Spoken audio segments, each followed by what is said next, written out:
would you please check your ideas and opinions at the door? All your philosophical and religious views, all your logic, because I say check it at the door advisedly because you can pick it up again when you go out if you feel unsafe without it. I'm not trying to argue you out of your opinions and views. I'm merely suggesting that for the sake of an experiment, you temporarily suspend them. Hello and welcome to the Philosophical Minds podcast, an exploration of all things philosophical, alchemical, and esoteric, from the psycho-spiritual to the material-chemical nature of the all. Join me and my guests as we inquire into the liminality of mind and matter, and tend to the fertile soils of awareness and perception while facilitating an expanded consciousness from the individual to the collective. If you enjoy the show and find it of value, consider supporting and becoming a patron via the Patreon at patreon.com/philosophicalminds. A small contribution makes a big difference and definitely makes it easier for me to continue the show, although I will always do my best to keep it flowing regardless. Thank you all, and let's get into it. All right. Tonight I am joined with Sadu, a spiritual teacher and exorcist, and hopefully I pronounced these words correctly. Sadu is an Ajahn of the Theravada Buddhist magic lineage. He's also a student of some very notable masters in Thailand. He was initiated in Nonthaburi, Thailand, as a Lursi. He's a Tibetan Lama and student of Taoism. He's been a high priest in a Wiccan coven, studied Norse magic, became a master hypnotist under the guidance of a Shambhala Institute, and is a Sechem level Reiki master. So, wow, you have been busy, that's for sure. Is there anything additional that you'd like to add about yourself or your background? Yeah, so you did great. I've heard much worse pronunciations, and it's okay because they're not a lot of Western tones really. But yeah, Saduda, and the city in Thailand is Nonthaburi, which is, yeah, I guess that could be a little difficult to say. And the Lursi tradition is similar to the Ajahn lineage. What they lack in similarity with Theravada Buddhism is that they are more animistic traditions, and Lursi are more focused on working with Lursi gods, whereas the Ajahn lineage is more just like occult workings and magic with a Buddhist lens over it, if that kind of helps clarify a little bit. Okay. And I saw you do a little bit of surfing too, is that right? Yes. That looks like fun. Why not? It's so much fun. Absolutely. Okay, so yeah, maybe again, how is it? How do you pronounce it? Ajahn? Ajahn. Yeah, maybe talk a little bit about that and the Theravada Buddhist lineage of magic in particular, and a little bit of like what that all entails. Okay, so we first have to do a small little recap of history and what was formerly known as Siam, which is modern day Thailand. In the 14th century, the king at the time basically told the whole country, we're Buddhists now, and they kind of formed in their own country and decided that this was the direction that they were going to go. But you can't shake old world religion and old traditions. And because of the location of Thailand and Southeast Asia, you had Myanmar to the northwest bordering, and the Burmese people, as people from Myanmar are known as, practiced a religion known as Nat worship, where they would worship the ancestors in coconuts. and they would give food offerings, and these totems, if you will, would be passed down from generation to generation, and sometimes they would even worship human spirit that wasn't related to them but was considered a very powerful nat spirit. So this kind of concept of ancestral worship influenced the Thai people, especially in the Khmer Lana and northern forest regions. You had like forest monks and forest tribes that practiced a lot of like plant type of magic. I guess you could call it like a Southeastern Asian version of like paganism. And so they had their own gods, they had their own spell workings, and etc. And then you had the influence of Barang from Cambodia, southeast of Thailand. And in this Cambodian magic was working with poisons and poisonous animals and creatures and insects. And a lot of it was like cursing magic. It's still considered by Thai people today to be the most powerful form of like dark magic that comes from Cambodia.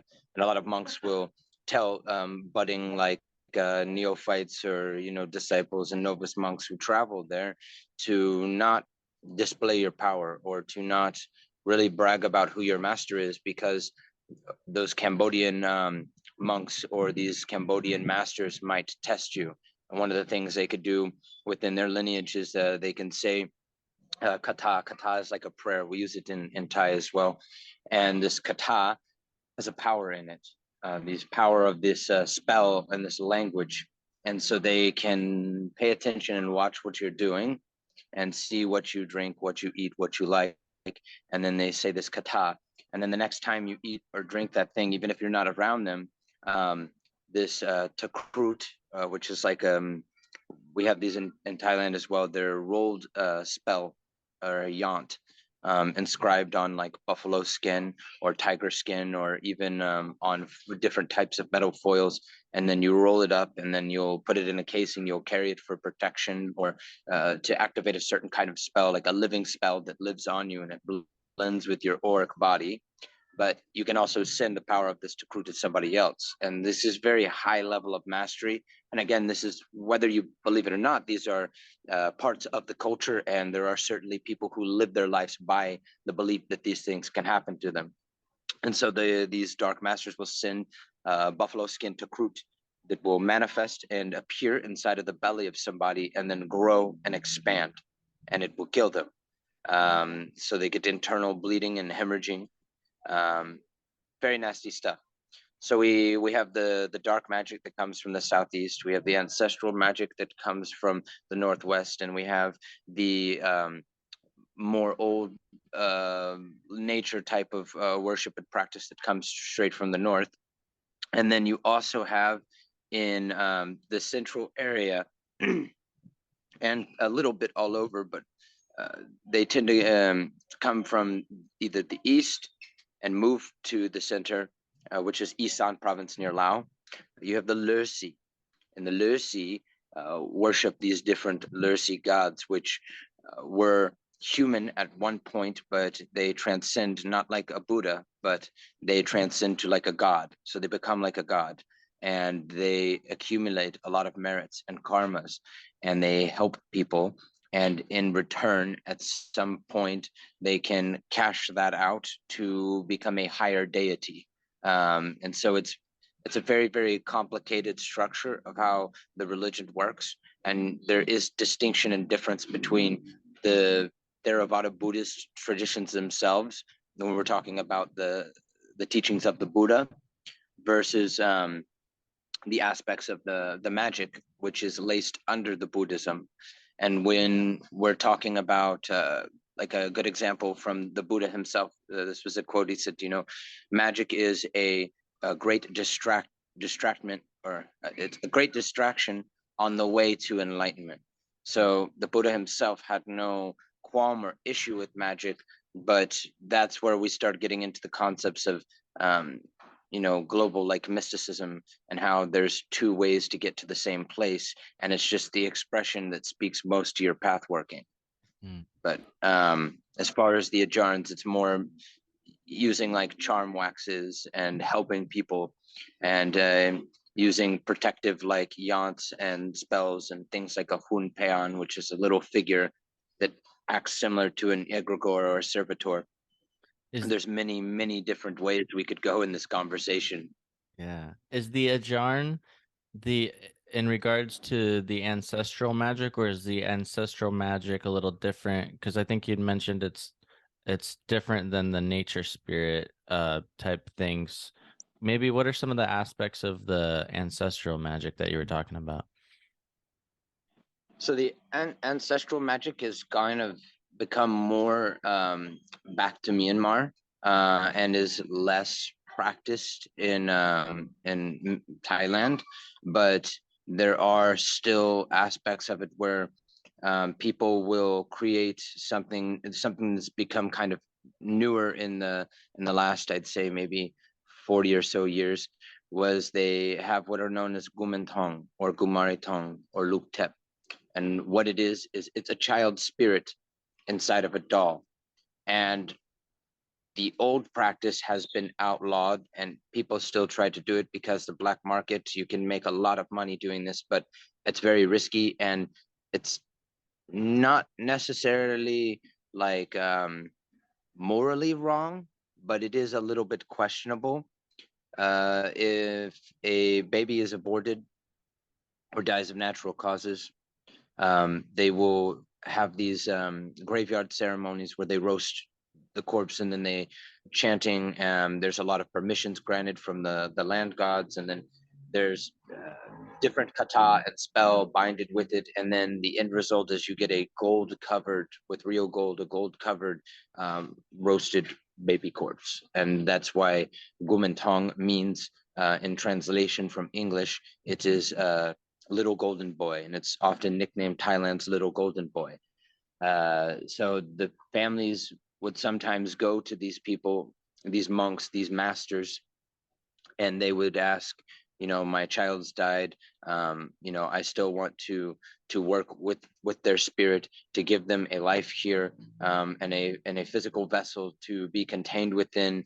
And I want to give them toys and treats, and I want to talk to them and give love to them daily and make merit for them. So when their soul leaves this vessel, it reincarnates as a god, or it reincarnates into a better life, instead of having the whole potential of a life taken away, taken longer to reincarnate, and having to face the wealth of karma of life before. It's like it skips a life and it doesn't get a chance. So when you get into the complexities of it, it's not as taboo as it sounds just on the surface of describing the ritual. There's more to it. But what they've done now is they just use statues carved from wood, or a poured plaster that could have ashes in it, or can just be made out of different materials, like a cloth with yant on it. And then they will call the spirit of the child, and they'll put the spirit of the child in there. So that's where the difference of Burmese tradition has blended with some of the old traditions of Thailand, and have become this kind of new thing. And the recent change has been the Luke Tep, and a Luke Tep is an actual doll, like a child's doll that you'd buy at a store, and they're very cute looking. They're supposed to look very cute, and for a while they even had an Air Asia where you could buy a plane ticket for your Luke Tep, so your Luke Tep could have its own seat next to you on the plane, and was treated as a passenger, and was bought food and drink. And then, of course, because people take advantage of things, the Luke Tep isn't checked in security, right? So people started getting the wise idea to put drugs inside of the Luke Teps. So you can still bring your Luke Tep, but your Luke Tep has to be checked through security now, and it doesn't get its own seat, and it has to go in the above storage for carry-on. That's funny. And wow, it's so interesting. And so this golden boy aspect, is this like an actual physical manifestation, this golden coat? Like, have you ever seen one in person actually with like that golden color that you were talking I've about? seen them. I've Wow. seen them. I know a guy who's has a few of them, about five left. He had like I think nine at one point, and he sold them varying from about 30,000 USD to 55 USD, depending upon the condition of them. And he's very, very careful in how he makes the business deals, because if he gets caught with it, he's going to jail, because it's illegal to have them now and it's illegal to sell them. But obviously, because so many were made and so many were kept in families for generations, there are still plenty of them out there in Thailand. And a lot of Chinese and Australians and Americans and people from Singapore, the most, want to own one, a real one. They don't just want a Kuomintang, they want the real old version of it, which the people know they can get a lot of money for, a lot of money for them. Wow. That's crazy. And then, so something that you had mentioned, this is a question I had asked somebody recently, but I'll ask you as well. You mentioned the idea of a servitor, and maybe what exactly is a servitor, and what are some of the uh the functionalities, or how would somebody, yeah, maybe just describe a servitor a little bit. So in our concept of how we're treating this in Thai traditions, what you have is this story of how in the rice fields they would take the rice husk and a master would fashion it into the effigy of a human, and they would say a prayer on it, short meditation, and using mind stream, they would pour energy into this, and it would have a simple function. So it wasn't interactive. It's not a real spirit in the sense of it having lived a physical life before, or having an independent existence outside of this realm. It was shaped into conscious energy to have this specific function, and it would usually be to protect the farmlands. So it'd be to keep bandits away. And what's that shaped into now is you have these, what they're called Hunpeon. And so Hunpeon translates as robot guardian. So it's like a robotic, just functioning guardian. You could say similar to a golem in Judaic mystic traditions. And this spirit is given a task of just protecting the owner. So when you say the kata, you say the prayer, and you give the offering of water to this Hunpeon, you have a small little altar set up for it. You're giving its battery like a phone charge, and you're opening an app and clicking start. If you don't say the kata, it's just energy immobile. It's not functioning. If you don't give the offering and you don't have everything set out for it, then it doesn't really know what its purpose is, even if it's active. So it will then protect the home and the dwelling. And I had somebody that bought one from me a while back, and they went on vacation, and they instruct the Hunpeon to protect the house while they left. And on their Ring camera, you see they get alert, and they're looking at it, and there's a shadow just walking back and forth for a few seconds, and then it just dissipates in midair. Oh. And this person contacts me, and they're like, whoa, like, they're not scared, but they're like, was that my Hunpeon? And I'm like, yes, it had the function of guarding and protecting your house. So at some points, the condensation of the energy might be strong enough that it allows it to manifest briefly. But even if it's not, it's still moving around, and it's still like patrolling, like a guard patrolling. So it's not really interactive. It's not going to communicate with you, but they have different versions of it. So then you have some monks who will go to prisons where people are on like a death row and they're going to die. And they will have them, it's like an official actual paperwork that they'll have them sign. And they'll say, okay, like, you're going to be executed on this date. There's nothing you could do, but it's almost like a last rites, if you will, but Thai Buddhist version of it. And so they'll say, okay, I'm making these batch of Hunpeon. that are going to be given out to my disciples and to my followers, and they're going to make a lot of merit for these hunpeon. And so the hunpeon are going to have a living spirit inside of it, and this good karma can help whittle down or like erase some of the bad karma you've created in your life. And so they'll sign off on it. This person dies, then their spirit is collected, almost like the whole make a deal for your soul type of thing, but like really though. And so it'll be put in this, and then it's receiving a good karma, and in return for receiving this good karma, it has to help this person. And if it violates its contract, like tries to be like an unruly ghost, there's yant on it. There's special spells that kind of contain it and remind it of the rules. If it breaks that, then it's essentially consenting to be consumed by whatever deity is like ruling over or connected to this totem. But if it, I don't like to say it as like if it behaves, but if it's agreed to these rules and it sees the benefit of the reward is being worth it, then it will follow it through. And in maybe 7 to 20 years, the vessel will become empty. The spirit will have gathered enough merits, and it will leave, and it will not be held anymore. But that's the condition it has to meet. It has to hit that threshold, that ceiling of gathering of karma to be able to leave.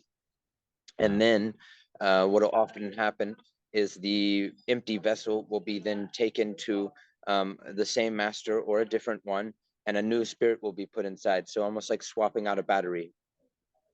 Oh, okay. So there's the ghost version, and then there's the energy version of a hunpeon. So it's actually contained within a particular vessel of some sort. Is there like a specific shape to the vessel? Or are they all different shapes and sizes, or what's that like? Usually it's like a little stick figure man.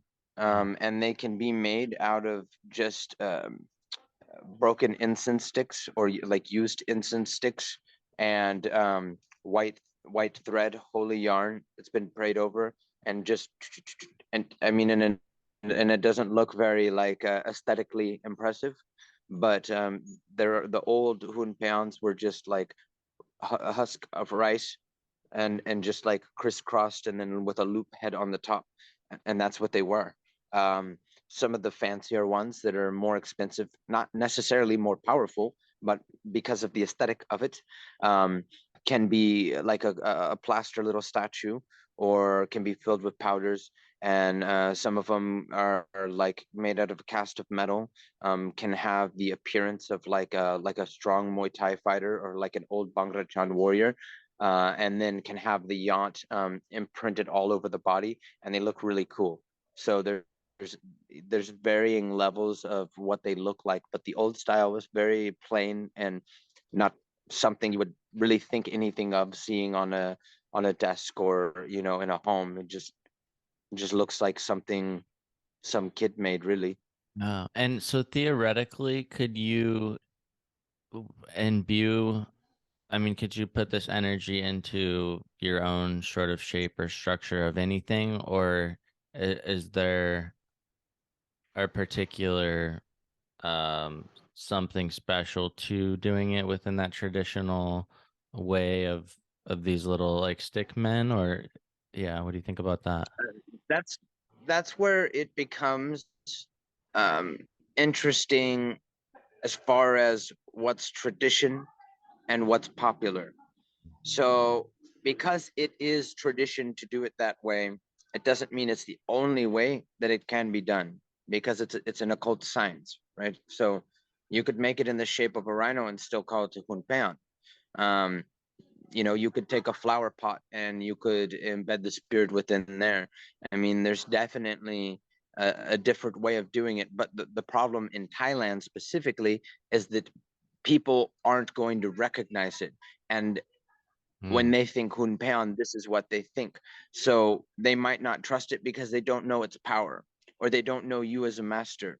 And it's just unfamiliar. But if a very, very popular master were to make something different, and it sells out and people have an experience with it, then the next thing that could happen is other masters are trying to kind of copy really, and make something similar, and then you get this whole other new version of something that's not like anything like the original, and it can even become more popular than the original.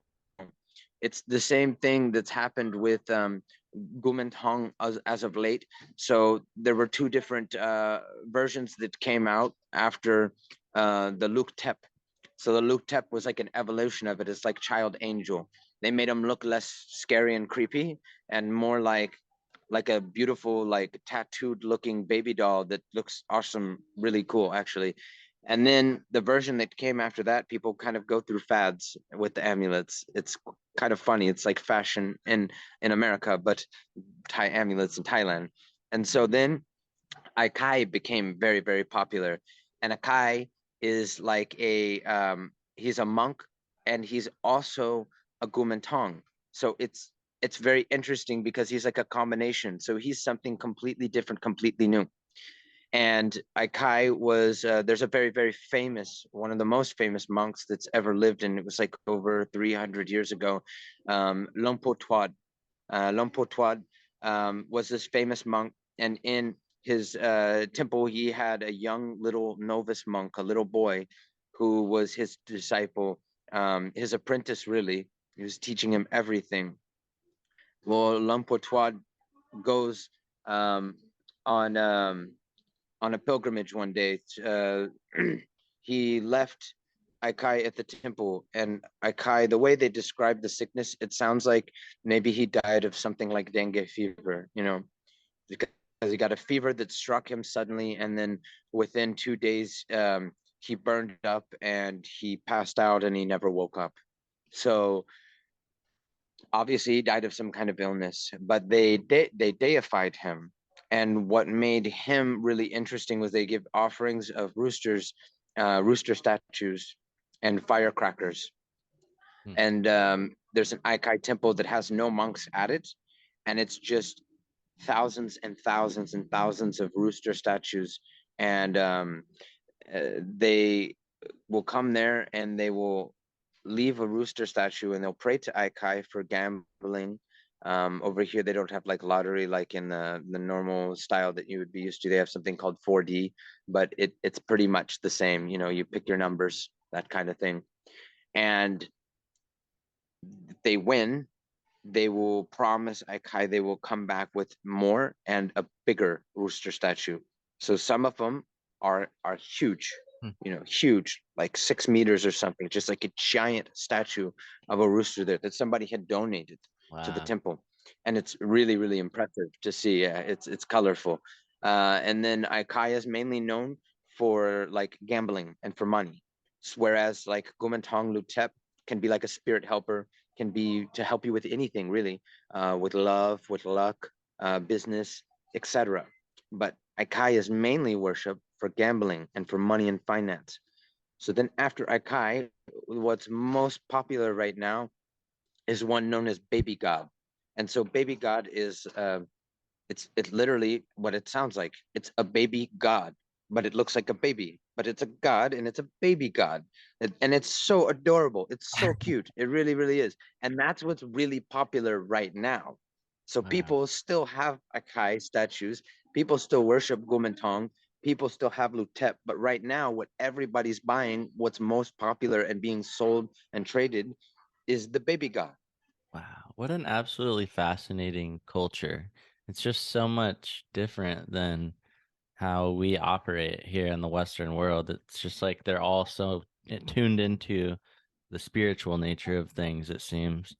So it's very Oh yeah, interesting. you have what's really fascinating for me is it's so ingrained into everyday life, and you have to keep in mind that the country is entirely Buddhist, which does not mean that you don't have mosque, you don't have Muslims, you don't have Christians, and varying different religions there. You do, of course, as with any place, but it is predominantly Buddhist, and that's reflected in the government and in the country as a whole. Any street you walk down, you're going to see something called a sanpakum. And a sanpakum looks like a little dollhouse on like a stilt. So it's like a miniature little house, and it will have little figurines in it, and they will have like a red soda because it's a color the spirits can see easiest on the light spectrum. And if you look at occult science and how we've started to understand things, especially with the light spectrum, certain frequencies are easier to see within a further difference in a relative term way of speaking. So these old weird things that a lot of people just follow and maybe not necessarily understand but do as they were taught, we're finding that they actually have like some logic behind them if we really examine them through a different lens. And what I found so fascinating about the sanpakum is that the sanpakum, you have it's like a dwelling for lost ghosts. So in the Thai culture, they believe that these lost ghosts are going to latch onto them, maybe bring them bad luck or make them sick. And so what they find as a simple solution is they feed them, like feeding stray dogs, right? So they will leave offering, they will leave incense, they will pray for them. If a house becomes abandoned for many years because the family died and nobody took over in the land, just becomes forgotten about, then usually a monk will be called out by like the neighbors or people of the village, and they will have a sanpakum with the effigy of the owner who died made, and they will appease it so that the neighbor still feels like they are part of the community, and they don't go out seeking to bring vengeance or to haunt the other people. So they're very, very superstitious and very entrenched in this tradition. It's just like you'll see it outside hospitals, police stations, down any street, really, in the sois, the neighborhood streets, and they're just everywhere. And that's a normal part. You'll see trees that have multicolored, like rainbow color wrappings around it, and you'll see these old statues, and usually like Kumantung as well, just laid at the feet, and nobody steals them, nobody messes with them, and some of them could be worth money. And you see these on old trees all throughout the city, even in Bangkok, and that's because this tree has a deva, like a deity in it, or it has a spirit in it. So they respect this tree. They can't cut it down. It's illegal to cut it down. So if it's growing in the middle of the city, it stays there. Wow, that's so And it's just part of the everyday culture and life. yeah. So, when it like when you were talking about those things where you're like embedding a spirit into these sort of things, how would you describe like the nature of these spirits? Is it like a force or an energy with a specific function? Like, is that a good way to describe it, or how would you yourself describe it? It depends upon the classification of what we're describing. If it's a prai, which is just like a term for a ghost, but it can also be like a nature dwelling spirit. This is going to be an interactive and intelligent spirit that you can work with, almost form like a partnership with. You you make tambun, which is like merit. You do good deeds, right? Help people, um, make alms for the monk, feed the monks, donate to temple, free trapped animals, and just generally don't be a dick, be a kind person and help people. And you think of this spirit when you do these things, and it doesn't steal it from you. You share this karma with the spirit, and it makes them stronger and able to do more to help you. Not only that, but this, it gives the spirit almost like a currency, if you will.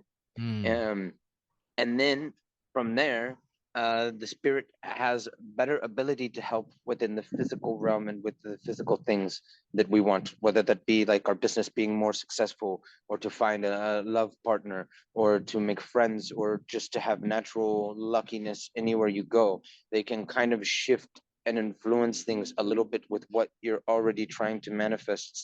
It's like they sync it up. You're like, you have a plug and you're trying to plug it into a socket, and you're there, and it's like dancing around, and it's like the spirit just kind of helps grab it and then just guide it right in. So it's kind of like this I really like analogies and metaphors. I find they're very helpful to describe things. Yeah, it But sounds. with like a phone ban, oh, go ahead. Oh no, I was just gonna say it sounds like a fun way of living, and it's really cool because it's like the currency is like in good deeds itself, it seems like almost. I just think it's Mhm. fascinating. And a lot of masters will make these with like conditions of if you use them for like a negative thing, then you're essentially cursing yourself. So it's not the master cursing you, it's not the spirit cursing you, but like you just kind of curse yourself. So of course, they do have darker versions of things, but you got to go look for those specifically. In general, the ones you go and buy at a temple, or you get from a master, a John or Lucy, they're going to be good. They're going to be helpful. And also the Hun Peon, for example, is that's that's just more of like protection, and there's certain little rules and intricacies with how you adopt and use these amulets or these statues and these spirits. Like if you have like a chain, okay, and you have an amulet on it. A perfect example is if you have a tiger amulet and you have tiger spirit, which is used for like protection from dangerous situations and people, and black magic, and helping to avoid like it's like invulnerability magic. You're not literally invincible, but this is like the classification of magic we would call it's like invulnerability magic. And the tiger spirit is very good for that. So if you have a necklace with a tiger spirit, you can't have two tiger spirits on there. You could have a separate necklace with a tiger spirit and another one with a tiger spirit, but you can't have two on the same chain. And when I asked one of my masters why this is, he explained because the two tigers are going to be so busy fighting each other that they can't help you. Ah, So I found that to be so interesting how deeply animistic these traditions really are. yeah. How long have you lived in Thailand? Have you lived there all your life, or did you move there, or? So I moved there. This most recent has been like almost like 3 years now. Hmm. Um, and I've been visiting for a decade. Okay. Once I had finally decided to move there, I fully devoted myself into my studies. Shortly after that, I opened a meditation retreat center in Nontamburi, which that's one of the reasons I have to go back and leave Bali at the end of this month and be there, because I have people coming from all over the world who are going to come and train with me and my masters. And there's like an entire itinerary, how everything's set up. But living there is more beneficial for the way that I live, because I get the amulets firsthand. I know where to go. I know how to negotiate. I know how to spot a fake one. I know how to find rare ones. Like I'm in my element. I know what I'm doing, and then I will ship them back to the U.S. I have an employee that runs a secondary business for me there, which is my amulet trading business, and so they'll receive all my inventory. I get the customer request, I forward that to her, and then from there, everything is just kind of like dispersed from the US, Wow. but And it originally comes from Thailand. yeah, I wa I don't know if you ever come to the US, but I wonder if you did, how strange it might be for you now that you've been with kind of immersed yourself within this other culture so deeply, coming to, the United States. It might be kind of strange. I don't know. I wouldn't see it as any different than me going to visit mainland peninsula Malaysia, Hmm. because Malaysia borders Thailand to the south, but in Malaysia, it's predominantly um, Muslim. Hmm. So, or it's Islam, So there's mostly Muslims there. And what's similar to the aspect of like the US and Malaysia's Muslim culture. It's no different than the dominant religion being like Christianity, right? So you have this religion that's kind of like what everybody generally practices, even though you'll have other people that practice different religion. This is what you mainly see. So for me, it's no different than going into Malaysia and seeing mosque everywhere and hearing the prayers to Allah, and to seeing you know, a lot of people in hijab. And I mean, even though it's a different religion than Christianity, it's, to me, no different than just going somewhere that's foreign and strange as far as what I'm used to in the country that I'm currently living. But I grew up in the States, so I was born in America. So for me, it's no different now. It's just a different flavor of culture. When I'm in Thailand, I'm most familiar and comfortable, but I am also familiar and comfortable with other religions and other countries and the way that they operate.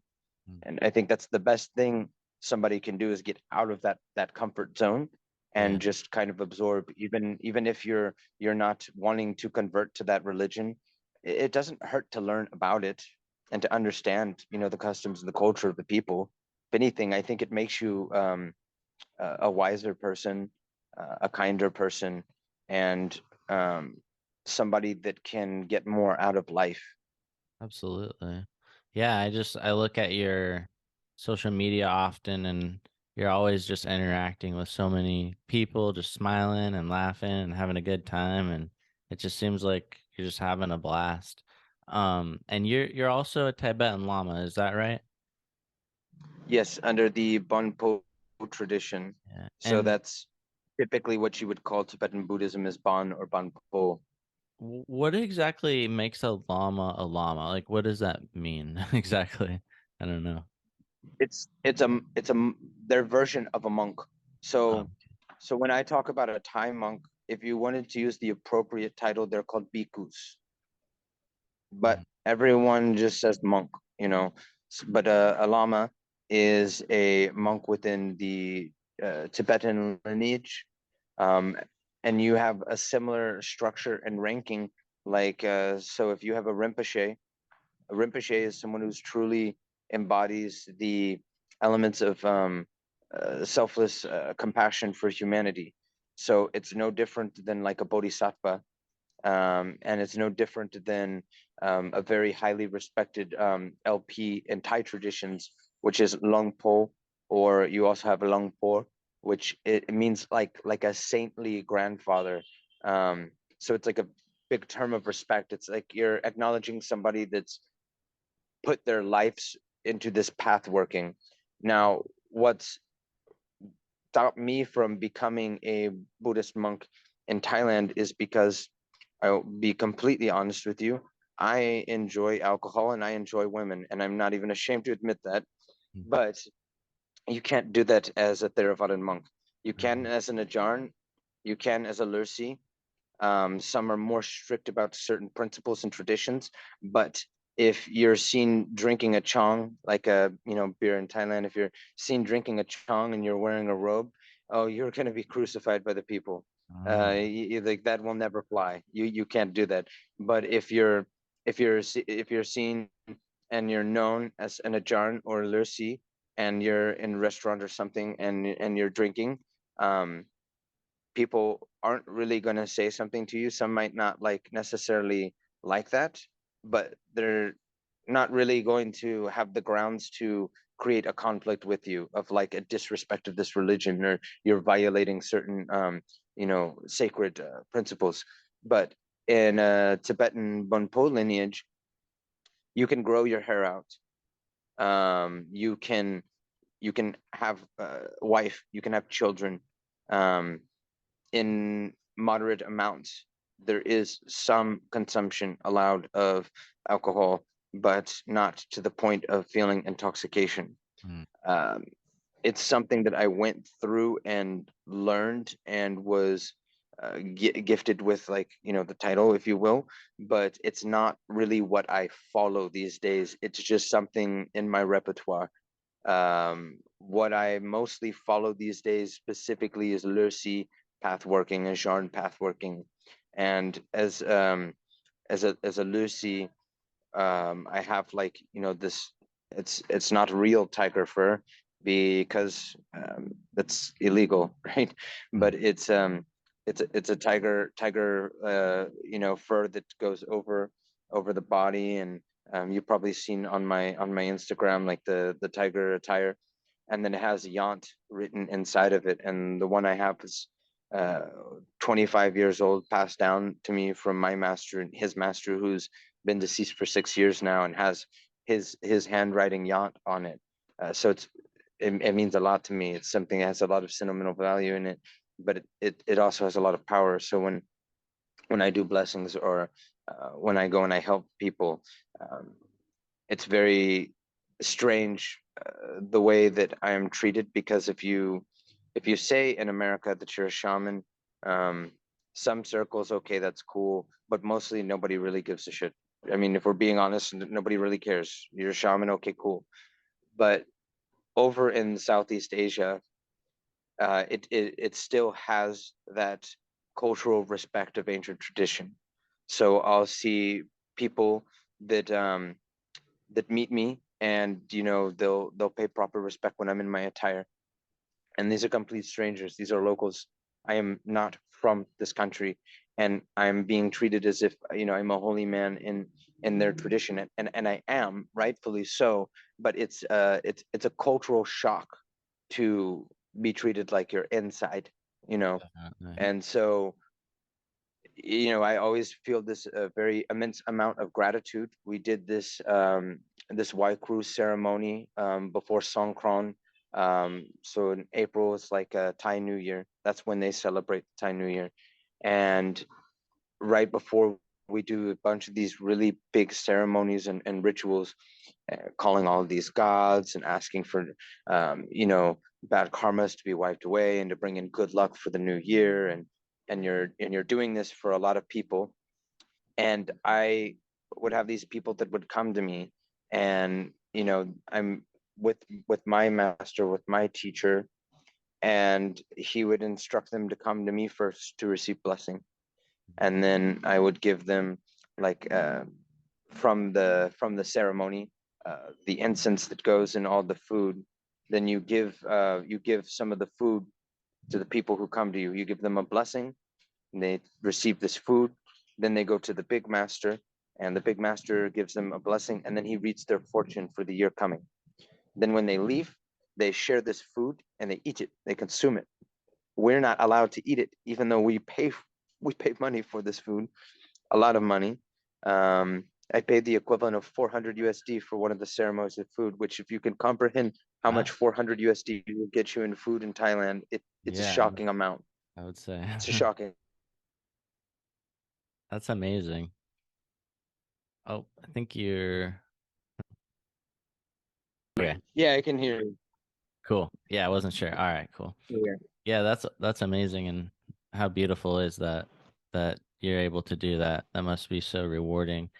I wanted to ask you about, you mentioned the Lori's path working, and I'm familiar sort of with like the path working in regards to something like the Kabbalah. Is it anything like that at all, or is it similar, or what's the path working aspect like? So with the Lursi, Yeah. so the short description would be, um, you believe in the teachings of the Buddha. Okay, so you're working to um, gain deeper awareness, to focus on your path to enlightenment, the same as within Buddhist traditions, and being a good person, learning how to show compassion for humanity, and in doing so, ultimate compassion for yourself. So we're following a lot of the aspects of Dhamma. So in Hindu traditions, you call it Dharma, right? But it's the same word in Thai. It's just Dhamma.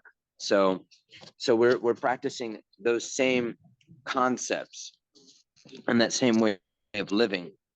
but we also do a lot of magic.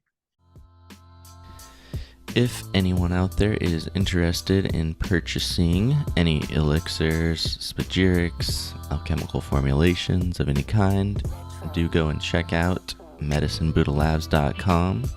As always, enter PM Podcast at checkout for 10% off.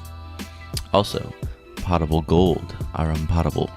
If you're looking for a solid source, Benjamin Terrell at the Temple of Mercury is the man. He's my personal go-to, and I can attest to the quality. TheTempleOfMercury.com. PhiloCast at checkout for 15% off. Additionally, if you want an extensive variety of alchemical offerings, check out Euchaotiques.com. EAUXCHAOTIQUES.com. Go on there, check out the shop. There's tinctures, elixirs, essences, mushroom blends and extracts, crystal and mineral, metallics, ends tinctures, resins, all kinds of goodness. So do go check that out. If there's something you like, PhiloPod at checkout for 15% off of your order.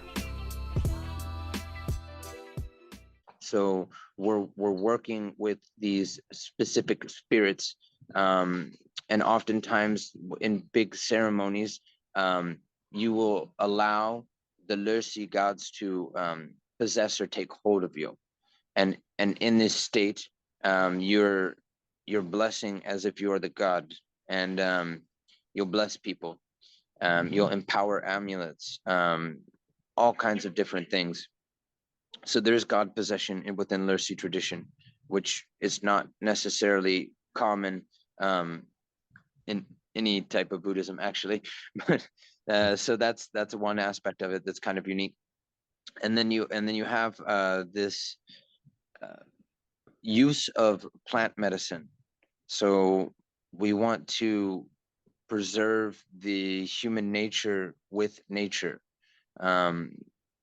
And that's why a lot of Lursi are usually hermits, and they live in the forest, or they're not really easy to communicate with, because they would rather have this connected experience of oneness with nature and themselves, rather than join in experience with other people and take away from, how would you describe it? This oneness that they're having completely untouched. When you start working with other people, talking to other people, you take on, their problems, and becomes like a responsibility, and it interacts with your life, right? So some aspects of it could bring you down from where you are. So you have a mother who's lost their child, and they're coming to you to help, cross the spirit over. You have people that will ask you to make them a specific amulet to help with their business, or you have someone that's been haunted by ghosts, and they need protection, and they need help, and they need to understand why it's happening, or you need your fortune read. It's very, very similar to a lot of different path workings of animistic, shamanism, of many cultures and traditions. This is just a very Southeast Asian, Thailand specific version of it. But it's like a new skin on an old car. It's still a car at the end of the day. And so it's considered to be like one of the oldest versions of religion. And what's actually really unique, and I don't really hear talked about much, is, do you know who the Adiyogi is? No, I don't.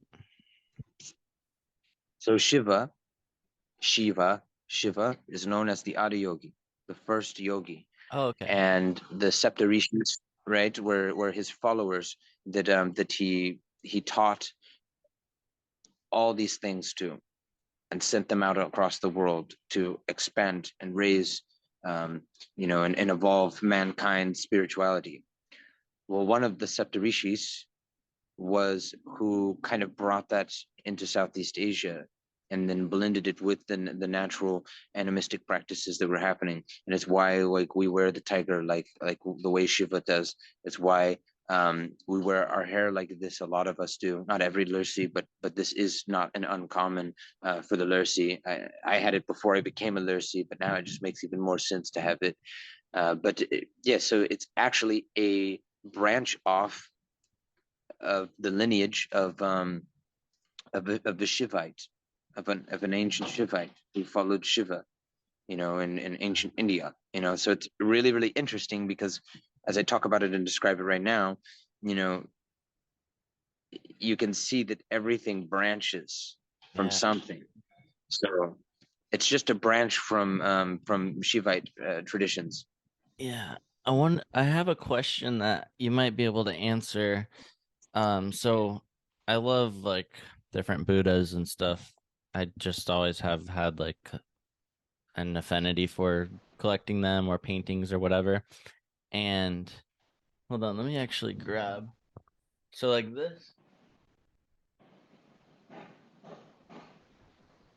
this one right here, you see, I always wondered what are all these little dot, is that hair or is that something else like on the head? Yeah, it's funny because I have heard this question many times, and I've asked a few different masters myself, and I've gotten different answers. Yeah. My most honest answer is I think that there has to be an origin answer for that, but I've heard it's hair. I've heard it's a symbol of like a crown almost, representation of like divinity and etc. Um, but if I'm being completely blunt with you, I have no idea. Yeah, I always have just wondered.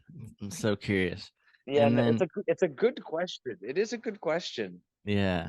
And so is something like this, would it be considered a Buddha or a Rishi? So that would be considered a Buddha. Okay. And then what about like their ears are often pretty long? Is that anything significant?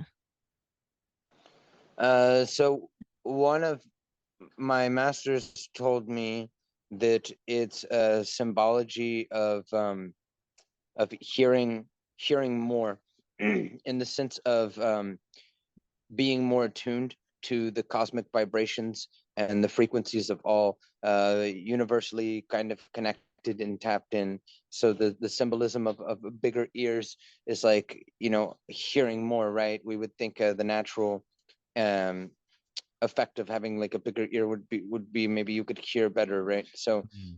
it's more of like it's more in sync with these frequencies or these vibrations of a higher attunement, which go with what they would call like an enlightened being, someone that is beyond the sixth dimension of existence and conscious awareness, which can't actually happen with the physical body because the rules kind of change in that. Yeah. Oh, did you pause again? No, I'm here. Oh, okay, cool. Okay, so you had mentioned spirit crossing, and within some of these traditions, like you had mentioned, a mother had lost her child. Do you use the word spirit, maybe like how I might use the word soul? Would it be considered the same thing in terms of like, Yeah. and how when you're helping facilitate something like a spirit or a soul crossing, um, say with the example of the mother losing her child, and where is the spirit or the soul? Is it just kind of like lingering around? And then where is it that you're helping I guess maybe describe to me a little bit about what goes on in that kind of situation. So the first thing we need to understand is that you have multiple bodies. So one, you have your spiritual body and you have your physical body, right? You have a mental body. Um, you have a ghost body. So when a person dies, and this is by the traditions, okay, so it might be different belief for you or for other people, but this is just the description I can give. Um, what will happen is a person will die twice. So their physical life is no more; it's finished.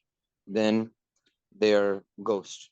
Okay, so there's still something connected to this ghost, because if you were connected to your physical body, this isn't you then, right? So if you're still connected to a ghostly body, obviously that can't be you either.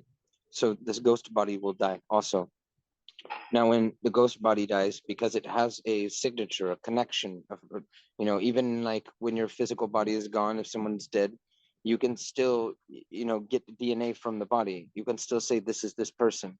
They're not that person anymore, but you can still show this DNA came from this person.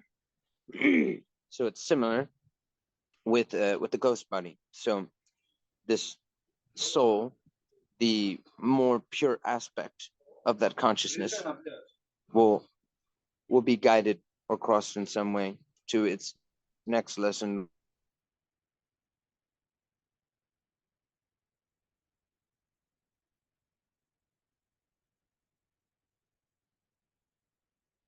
Connection is not good.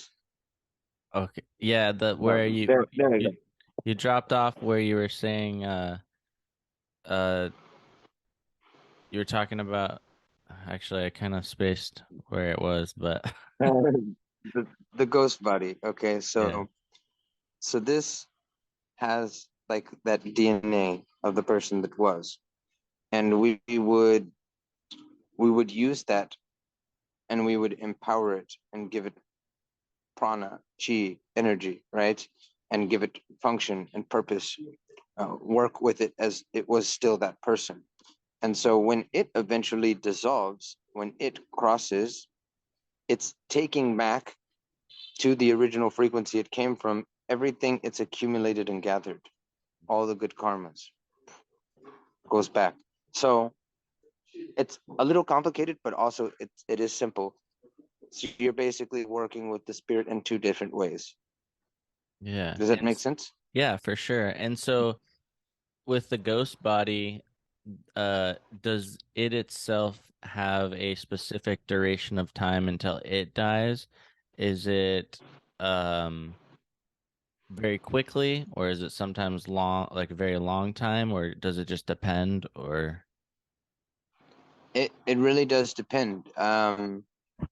A good example I can give is some people are natural born athletes.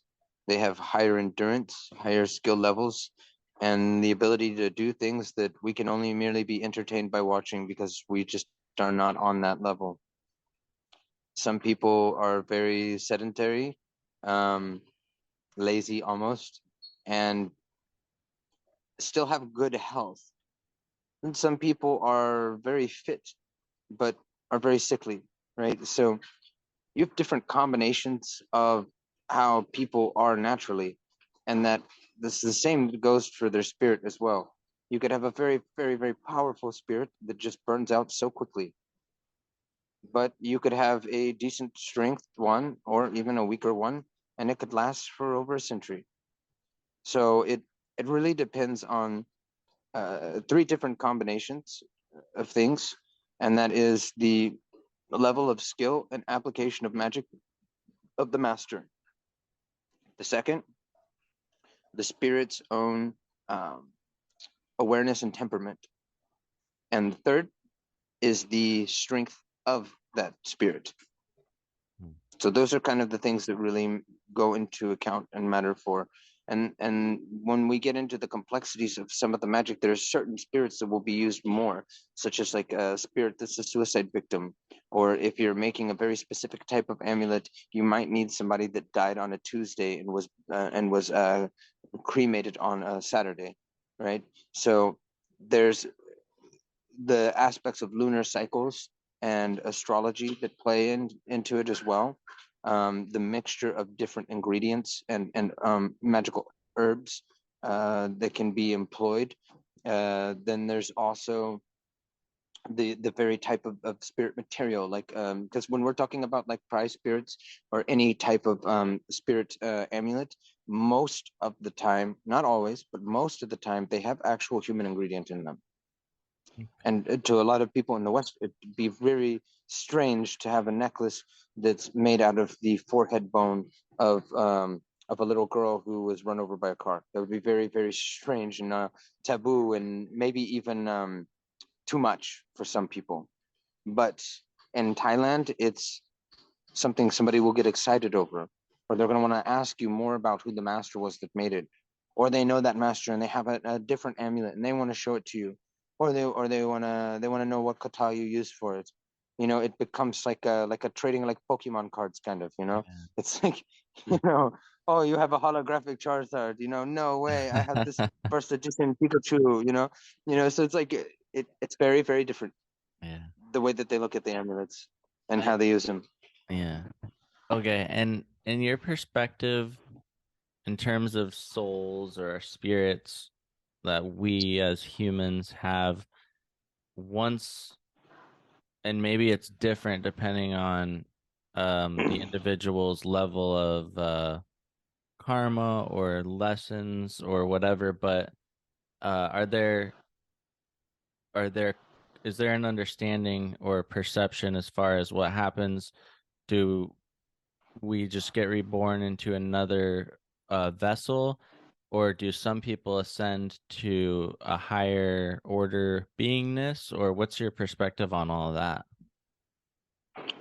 So even if we're talking about a higher order of beingness, we have to keep in account that monks are above gods.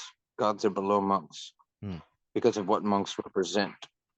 Um, now, the best thing that people would hope for when it comes to the wheel of reincarnation is a person's family um, would want to help them make enough merit so that they become a god, because gods still die and reincarnate as well. However, the existence of a god is much different than the existence of a human. Gods have more leisure and luxury in a spiritual sense and more power, but they have to pay rent as well. So, whereas we pay rent with the natural clock of our bodies and how they decay over time. Um, a very old saying I'm sure you've probably heard is your death starts the moment you're born. Nobody makes it out alive. There's many different sayings or expressions for it. So Yeah. that's the price you're paying to grow and to gain wisdom and yeah, and just to live is you're going to one day no longer have enough currency life to pay to maintain this vessel, and then you come back and you start over, right? Yeah. Well, it's the same for these gods. So they will age much, much slower.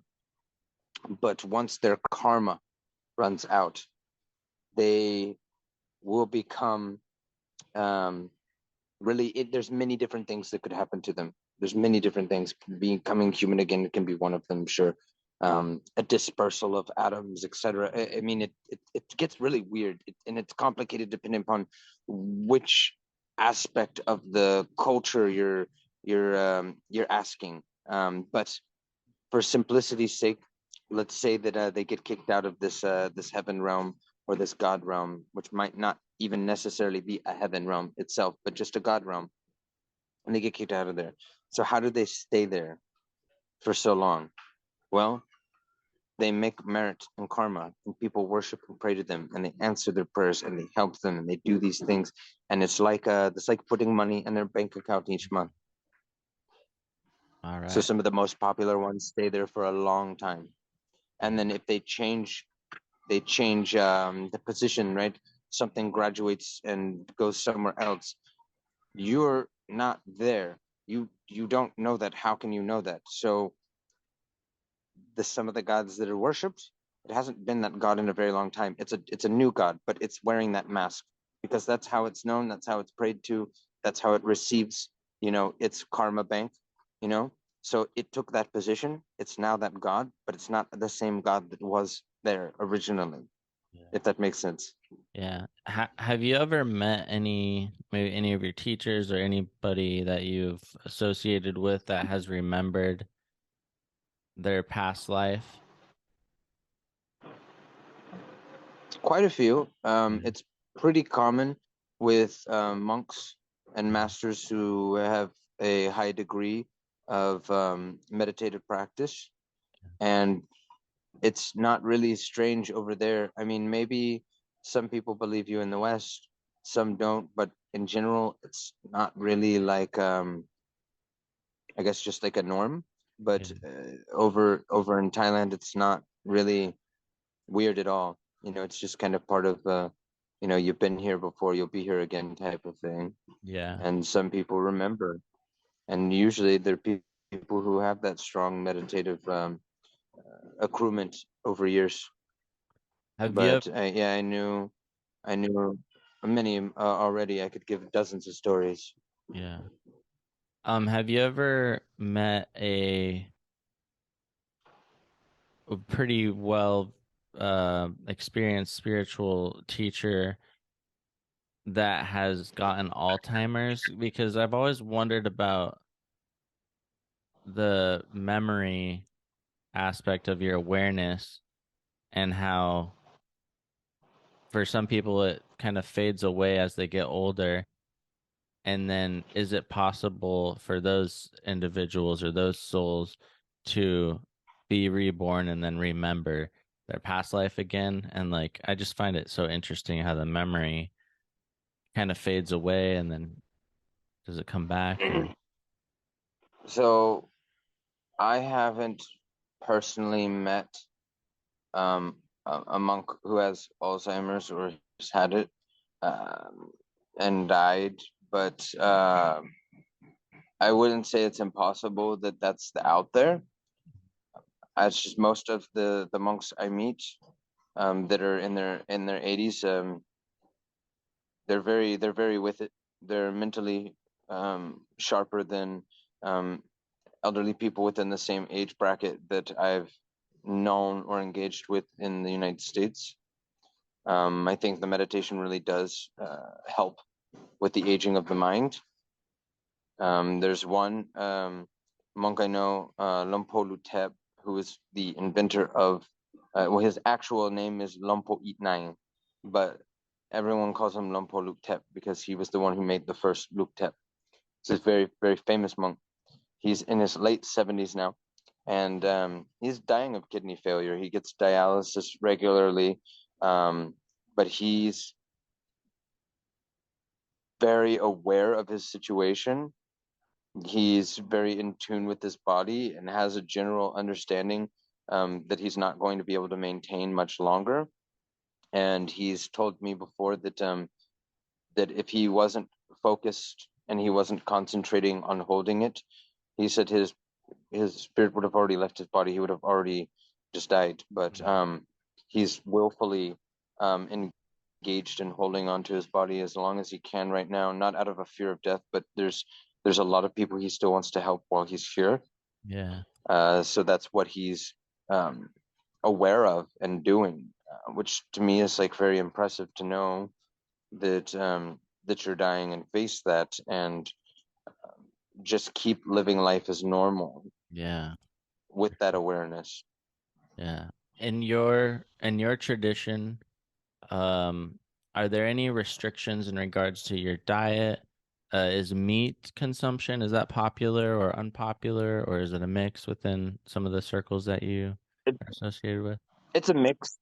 It's a mix. Most are vegan like myself, Mm-hmm. but most of my personal masters are not, and enjoy like pork belly and things like that. And I mean, it's fine. There's nothing wrong with it. Traditionally speaking, uh, it's very. I know there's some yogic paths where it's like all vegan, right? But yeah, there's no dietary restriction necessarily. There is this really, I think it's kind of cheeky and a little bit funny. There's this game, if you will, that one of my masters, Lursilek Pakti, kind of taught me. And so he he likes to drink chong, like a couple bottles every night. Mm-hmm. He doesn't get super drunk, but Just a couple. Yeah. it's not necessarily something you're supposed to do. Mm. So I called him out on it one time. I'm like, you're telling me this isn't what we're supposed to do. He's like, I'm not drinking beer. He's like, I'm drinking green tea. He's like, this is my green tea. And I'm like, that's not true though. And he was like, explain to me the way it works. He's like, you make a certain deal or certain respect with some of these gods. And then if you're able to trick them in a sense that you're not breaking a rule, even if they know that you're breaking it because you're not believing it, then it's kind of like a cheat code way around it. Interesting. So he was like, yeah, my God knows that I am drinking beer, but I I acknowledge it as my green tea. I know this is a beer, but you can't tell me it's a beer because this is my green tea. And I will tell my God this is my green tea. And I am drinking green tea. Got it? And I was like, okay. Got it. So might be a little hypocritical, but it's interesting to say the least. It's a It very is. interesting like concept of how they do things. So it's also like one of the strange things with like Thai Buddhists I can speak to on this was like so one of the most popular of this modern generation was Lompo Kek, and Lompo Kek is very very high ranking, almost most famous monk of the modern century, and Lersi Lek Pakti, that was his master. So it's my great master, and he passed away 6 years ago. Oh, You are not allowed to smoke as a monk, anything? and you anything. Wow. And as a person visiting a temple, so not just monk, but as a person visiting a temple, is expressly forbidden for you to smoke on temple grounds. Mm. Lumpo Kek smoked temple all the time. He Mm. smoked cigarettes 24/7, and he was so highly respected and beloved that he would be doing a ceremony and he'd be blessing a small child in the temple while he have a cigarette hanging out of his mouth. Wow. So like, and it's very very interesting to me because that's not allowed, but I guess at a certain point, no one ever really gave me a straight answer on this, but at a certain point, I guess you're just so holy it doesn't matter. Yeah. So people would give him offerings of cigarettes, and even when we pay respects to Lumpo Kek's photo, what we will do is we'll pour him a cup of tea, hot tea. We'll light a cigarette and incense and put a glass of water next to his photo, and he gets that every morning. Wow. And so if the cigarette burns all the way down, we say that like Lumpo Kek came and he smoked a cigarette. If the cigarette doesn't burn, then we say that like Lumpo Kek saw it, but he's busy right now somewhere else. But he recognized that we paid respects. That's awesome. And I've seen weird things before. Like we had a ceremony with Lumpo Kek, his spirit involved. We left an empty chair for him, and the chair started rocking at one point and moved on its own. And I Wow. was like, okay. And Lercy like Pakti is just like, yeah, Lumpo Kek do that sometimes. And I'm just like, what the fuck? Oh man. What I wanted to ask, what is the Mao Shin sect of Ah, Taoism, and what kind of differentiates so that from other sects? Like, what's unique in that regard? Mao Shun sect usually involves like necromancy mostly, working with spirits of the dead. Um, and not in the Western demonized version of how we look at the word necromancy, right? Mm-hmm. But it's so like the Maoshan Taoist would do in China they would use a technique called corpse walking. In some of the rural areas it's still done, and they would reanimate the spirit body and have it like a zombie walk back to where the family plot was. Even if it was through cities across the country, you know, they would march the body back using prayers and fu, which are like these written spells that go on this yellow rice paper, usually done with red cinnabar ink. Um, and then that was the main thing that sect of Daoism is known for. But also they work with a lot of like dragon spirits. Hmm. The rituals involve like things like star stepping, but yeah, it's like walking in a certain pattern formation through certain astrological transits and kind of creating a constellation and connecting your pranic energy with the current transit and connecting is like plugging like a splicing a wire. So you're connecting with the power of this constellation, and during this transit, you're aligning it with your own body's energy by mimicking, this constellation through movement. It's some of the most complicated magic I have ever encountered in my life. Wow. Dallas magic is a complete brain breaker. It will frustrate you how complicated and how complex it is. And I'm more so studying it as an appreciator of traditions, and especially like different occult path workings from around the world. But I in no way, shape, or form am going to put the amount of time and energy to become in a very high ranking within that field of tradition. I'm more focused still within Lucy and Asharn path workings, Yeah. Yeah, that's fascinating. but it's something great to learn. Yeah. Maybe talk to me a little bit about, like, I think you do exorcisms or something like that.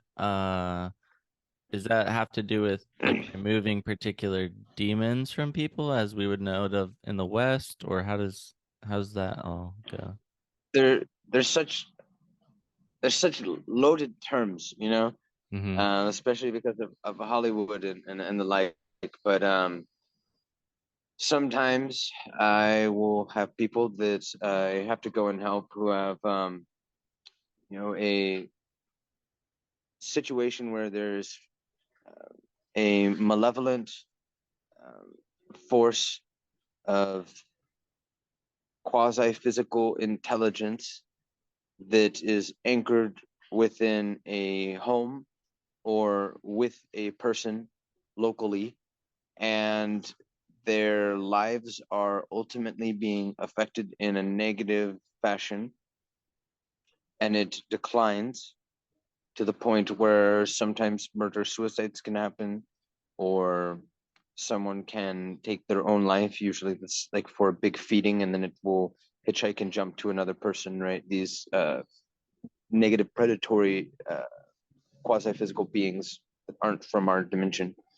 But yeah, I use different forms of kata and like meditative practices. And the simplest way, I mean, because I talk about it a lot with a lot of different people, so I just kind of get a little bit tired of explaining it, because it is one of the most exciting things to talk about. So forgive me for going into like almost like a boring explanation, but the best way I could describe the trick to making that work and helping someone who's afflicted is raising them out of the vibratory state of alignment with that being through healing their trauma. So oftentimes in movies or in, like let's say Christian, churches, like they take the route of like attack the spirit, attack the demon, right? That's usually what it is. This is a fight of spirits, Um, Yang versus Yang is messy. Yin versus Yang is better. So what I'll do is I will focus on making the activity lesser through using things like vinegar sea salt bowls to create a more acidic, humid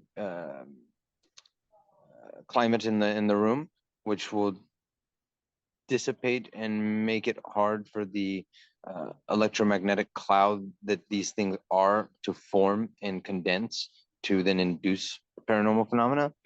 So I'll use techniques like that, but then I'm mainly focusing on working with the clients and helping them to let go of traumas in their body that are like not even necessarily related to this entity, and I work with them to raise their mental and spiritual state. And then once they're above in a higher vibration of consciousness, they're not in alignment with that thing anymore. So it can't really latch on at that point. Mm. So then once the person is safe in those regards, then we focus on the house haunting, because now that it's not attached, it's still anchored in the home. So then we just deal with it, make the house uninhabitable by this thing, raise the vibration of the house, keep up with the defensive and offensive practices, and make it to where they're not easy prey or target for this thing. I'm more about client education and strengthening than I am about riding in like a white knight and banishing all the demons type of thing. You know, like I'd rather make someone educated and empowered than do it for them and just walk away being praised. Like, Definitely. give the people power, you know? Yeah. Do you ever use any like form of hypnosis with any of these trauma removals, or not All the necessarily? time, Yeah. all the time. The moment somebody is experiencing an intense emotional state, they're in a varying hypnotic state. So at that point, you could already make the argument that they're in a state of hypnosis. Mm. Um, think about how easy it is if somebody is upset and crying or angry at you, um, how you can say the smallest things and it can make them even more angry, or you can say the smallest things and it makes them more sad, or if you're specific and careful with your words, you can actually calm them down. Why is that? That's because you're hypnotically suggesting the direction and flow of their mood and state. You're affecting their brainwaves directly with your voice. You're communicating with their subconscious. Yeah. So Wow. it's really the best tool is using hypnosis. Most people just don't even know what hypnosis really is. Yeah. That's fascinating. Do you want to talk a little bit more about hypnosis? Any particular aspects or anything about it that you find particularly interesting that people might not be aware of? Yes, so you can do hypnosis on yourself quite easily. Um, you have to understand that the subconscious mind speaks in color, vibration, and frequency. It doesn't speak any spoken human language. It doesn't understand it. But if you give it a code, it can't reject it, even if you're consciously aware of what you're doing. So you can create a metaphor for yourself, um, and then have the body accept it as something that it can communicate and understand. But you're consciously creating a metaphor that the subconscious is going to understand what's underneath that metaphor.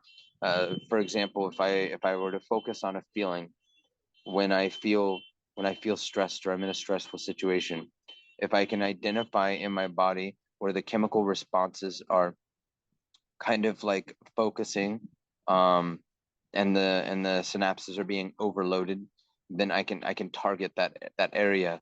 Um, so I would say, okay, when I'm stressed in a situation, if without thinking about it, if I just point to where I feel that stress, where would it be? Let's say I touch my chest, okay, and if I could give that stressed feeling in my chest a color, what color would I give it? Let's say it's like a muddy yellow, right? Okay, so now if I could, you know, if I could give it a shape, what shape could I give it? You know, well, it's like a spiky square kind of 3D looking cube thing, you know, and then if I give myself permission to just use my imagination and have fun with this, then I could pull it all out in front of me Mm. and hold it in front of me and just notice on first instinct what direction it's spinning in. And let's say it's spinning um, counterclockwise. Then I ask myself, do I like the direction it's spinning in? Does it feel okay or not? Okay, I'd say it's not too bad, but I don't like the direction it's spinning in. So then we stop it like you're putting both your hands on a basketball, and then you start spinning it in the other direction, like really, really engaging your entire body into the practice, and then you slam it back into where you took it out of. You've just completely manipulated your own neurology and have been Whoa. aware of it, and it doesn't matter because the subconscious mind understood what you were telling it to reprogram. Wow. That's a technique you can use. It's called neurogenic reprocessing. That's a technique you can use. That is so interesting. I'm gonna have to give that one a try for sure. Um, well, man, I'm so happy that we got to talk. Is there anything else in particular, anything that you want to throw out there before we kind of close out and you give your social media or any links that you want to point people? Any other messages you want to put out there for people? I would say I'm closing with I generally like people to know they don't have to focus on any one particular spiritual path they're working. The main thing that you're going to want to focus on is just making yourself the center character of situations, places, experiences. You know, check in with yourself. How are you? How are you feeling? How are you doing? Regardless of what you believe, regardless of where you live. You know, if you're getting up in the morning, you know, are you happy? Are the people around you happy? You know, what can you change? What can you do? Just really communicating with yourself as a character and giving that character what it needs to grow in the story. Just simple as that, really. Yeah. If the movie that you're watching has a character that you think could be filling their role better, teach that character, make it the character you want it to be. Yeah. Beautifully said. Well, uh, what do you want to put out there? Where would you like people to find you if they are interested in you or any of your services that you provide or anything that you want to put out there? So my website is kind of where everything can generally be found, and that's www.thesadudah.com, TheSadhudah.com. You can also search Sadudah on YouTube. You can find my channel. On my website, I have a blog. I have all my services, a direct link to my amulet shop as well. And then if you're interested in seeing like, you know, my private side of life and some of the other spiritual experiences that I share, you can follow me on Instagram, and that's just the Sadudah. So at the Sadudah. And yeah, I appreciate being invited on, and it's been a very enjoyable experience for me. Yeah, absolutely. All right. Well, I mean, I'm sure we'll probably do another one eventually at some point, hopefully. So maybe until next time, my man. Until next time.